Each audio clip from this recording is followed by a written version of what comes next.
Today we are going to be cooking. We're going to be making jollof rice. So we use this bell pepper, habanero pepper. We have the onion.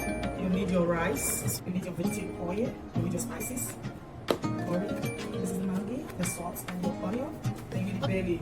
We blended the habanero pepper. We blended the bell peppers. I'm going to have the chicken Maggi and this one. Just our own way, like I said.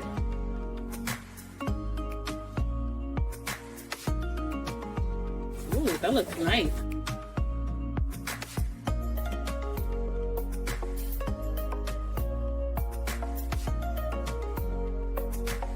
So now we turn the heat down to low because all the water has dissolved into the rice. The chicken, she don't like chicken.